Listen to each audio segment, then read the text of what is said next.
Hello, I will present my part, which is introduction. Okay, for introduction, monarchy is a form of government where a single person, usually a king or queen, holds absolute power over a country or territory. The concept of monarchy has been around for thousands of years and has evolved over time. Monarchy can be found in different forms, from absolute monarchy, where the monarch has complete control over political power, to constitutional monarchy, where the monarch serves as a ceremonial head of state with limited powers. During the Age of Enlightenment in the 18th century, the concept of constitutional monarchy emerged, where the monarch power were limited by constitution. Today, monarchy exists in the various forms, with some countries having absolute monarchies, while others have constitutional monarchy where the monarch serves as a ceremonial head of state with limited powers. Okay, okay. There are five types of monarchy. Okay, there are different types of monarchy which include number one, absolute monarchy. This is a form of monarchy in which the monarch has complete control over political powers and is not bound by any laws or constitution. And number two, constitutional constitutional monarchy. In this form of monarchy, the monarch serves as a ceremonial head of state with limited powers. The monarch's powers are defined and limited by a constitution, and the real political power lies with the elected government. And number three, elective monarchy. In this type of monarchy, the monarch is chosen by an assembly or other group of people rather than by inheritance. Number four, hereditary monarchy. This is the most common form of monarchy, where the monarch power is passed down from one generation to another within in a royal family. And the last one is absolute elective monarchy. This is a rare form of monarchy where the monarch is elected by an assembly or other group of people and has complete control over political power. Good day to Miss Carla and my fellow friends. My name is Teresila Menjeli from KMP5. Today, I will like to present my part, which is Absolute Monarchy. What is Absolute Monarchy? Absolute Monarchy can define as I am the state. Absolute monarchy and constitutional monarchy is two systems of the government had arisen by the end of 17th century in Europe and flourished into the 18th century. Can define as nature of these two governmental systems and compare their respective development in this century. What is effect of the absolutisms? When absolute monarchy gained power, they began to consolidate or reinforce their power within their borders. They will set up large royal courts. These were and extend royal household, including all those who regularly attend the monarch and royal family. And what is cause of absolutisms? Before the time of all the powerful monarch, Europe has decentralized governments. Invasion by Viking and barbarians group created fear among the population. This created a perfect environment for all powerful leaders to rise. As in dictatorship, the ruling power in action of the absolute monarch may not be questioned or limited by any written law, legislature, court, economic sanction, religion, custom, and electoral process. In absolute monarchy, common people are denied natural right and enjoy only few limited privilege granted by the monarch. The practice of the abstinence from any religion not endorsed by the monarch is treated as a serious crime. The people have no voice whatsoever in the government or the direction of the country. All laws are issued by the monarch and typically serve only their best interests.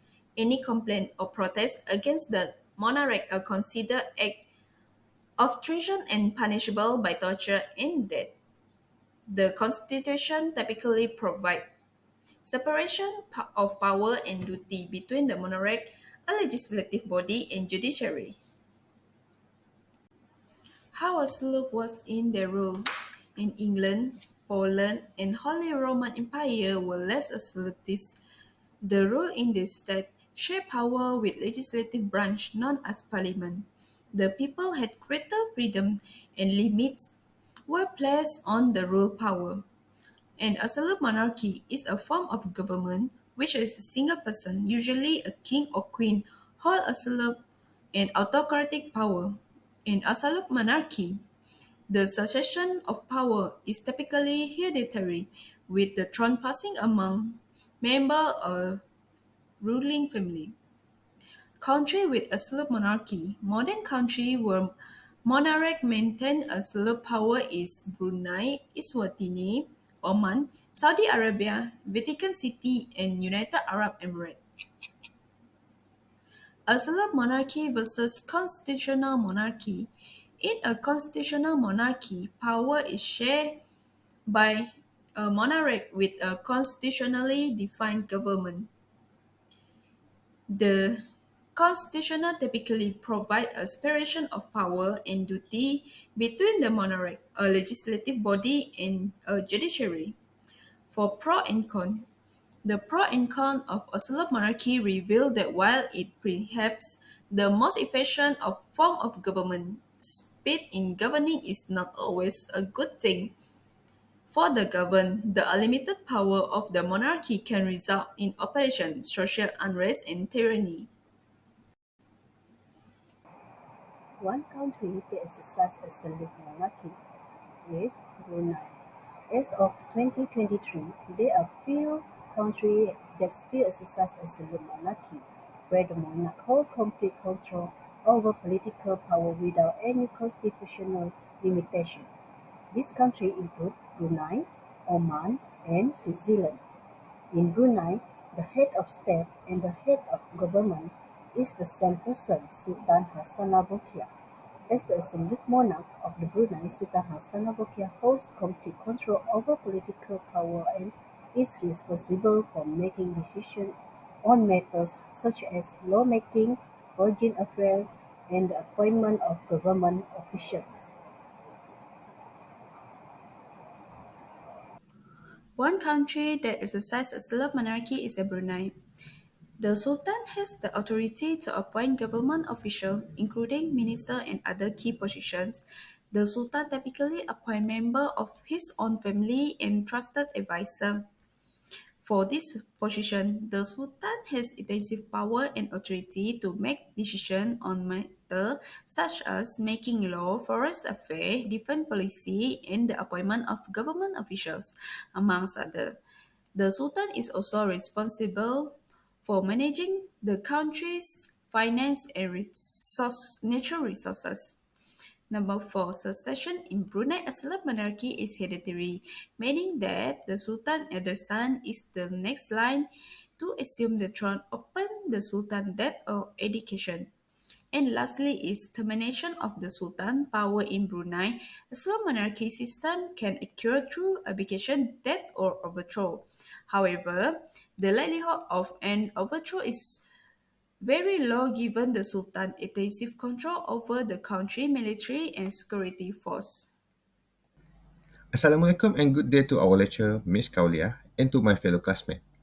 My name is Razmilini Berejini, and I would like to present a part of this assignment, which is the government. If we think about Brunei, we only know the existence of the royal family only. How about the others? Okay, let us learn in depth about Brunei government. Sultan Brunei holds two roles, which is as a head of state and head of government. Brunei government was established on 1st January 1984. There are 12 government ministries and include 90 departments and agencies that exist in the country. For the ministry, each Each ministry must be lead at least one minister. Next is the appointment and termination. First, I want to explain about the appointment. All the appointment is according to Brunei Constitution in 1959. The appointed minister must be among Malay and a Muslim. Only the Sultan has the power deciding if there are any change. All members appointed by the Sultan based on the constitution that has been enshrined in Article 23, 24 Schedule 1 and 2, and Article 29 in the Constitution of the country Brunei Darussalam. And as for the termination, also decided by His Majesty the Sultan and Yang di-Pertuan, be disobedient and in term of action or words that lead to hatred towards the majesty of the Sultan and Yang di-Pertuan. I go through into the next slide, which is the function of the ministry. The government of Brunei Darussalam consists of several ministries, each with its specific function and responsibility. As of my knowledge cut off in September 2021, the following are the main ministry and their function in the Brunei government. Number one, Prime Minister is responsible for the providing support and advice to the Prime Minister on various matters related to government, policy formulation, and coordination of government agency. Number two, Ministry of Defense oversee the defense and security affairs of Brunei, including the Brunei Armed Force, national security policy, and defense cooperation with other countries. Number three, Ministry of Foreign Affairs is responsible for the formulation and implementation Brunei foreign policy. Number four, Ministry of Finance and Economy is responsible for fiscal policy, economic development, and financial management. Number five, Ministry of Education is responsible for the development and implementation of education policy and program in Brunei. Number six, Ministry of Health is responsible for the healthcare system in Brunei. Number seven, Ministry of Home Affairs is responsible for maintaining internal security, law enforcement, and public administration. Number eight, Ministry of Development is responsible for national development planning, infrastructure development, housing, land use, and environmental protection. Number nine, Ministry of Religious Affairs is responsible for religious affairs, Islamic religious education, management of mosques, and the promotion of Islamic values and practices. Number 10, Ministry of Culture, Youth and Sport is responsible for the promotion and development of culture, youth, and sport in Brunei. Number 11, Ministry of Energy is responsible for the development and management of Brunei energy resources including oil and gas. And finally, the 12th is Ministry of Transport and Info Communication. Is responsible for the development and regulation of transport infrastructure, telecommunication, and information technology. Throughout the explanation just now, we do know that all ministries have their respective roles to carry out their responsibility in governing Brunei Darussalam. This role is important to strengthen the government of Brunei Darussalam through function according to the expertise of each ministry. There are issues or decisions that has made by the government of Brunei. First is implementation of Sharia law. Brunei government has announced that they have intention to implement the Sharia law, which is based on Islamic principle. The government enacted a phased implementation plan which included punishments such as amputation of 4 teeth and stoning for the adultery. The decision was made by the government to align the legal system with Islamic teaching and uphold the monarchy's role as the guardian of religious value. And second is the economic policies. The government decided to manage the country economy primarily through the significant oil and gas reserve. The monarchy has played a crucial role in the directing the economy, with the government implementing policies to diversify the economy away from oil and gas dependence. These decisions include investment in sectors such as tourism, halal industry, and algae culture to ensure sustainable development and reduce reliance on a single source of income. Third is a social development initiative. Under the monarchy guardian in Brunei, they introduced various social development initiatives to improve the well-being of its citizens. For instance, the establishment of the Sultan Haji Hasanah Bolkiah Foundation aimed to support education, healthcare, and community development projects. Additionally, the monarchy has implemented a program to provide affordable housing, healthcare services, and education, focusing on the welfare and prosperity of its people. And lastly, are the foreign policy decision. The Bruneian government, with the monarchy at its helm, have the authority in decision making related to foreign policy, including bilateral and multilateral relations. These decisions are often made to safeguard and national interests, promote regional stability, and enhance diplomatic ties. For example, Brunei has been actively involved in the Association of Southeast Asian Nations, playing a significant role in regional cooperation and decision making. Okay, for conclusion of monarchy. In conclusion, monarchy is a form of government where a single person, usually a king or queen, holds absolute power over a country or territory. The concept of monarchy has been around for thousands of years and has evolved over time, with different types of monarchy emerging depending on the country and its historical context. Monarchy has played a significant role in shaping the course of history, with monarchs leading their country through times of war, peace, and political change. Today, monarchy exists in various forms, with some countries having absolute monarchies while others have constitutional monarchies, with the where the monarchy serves as the ceremonial head of state with limited powers. While monarchy has both its advantage and disadvantage, it remains a permanent and influential form of government in some countries over the world.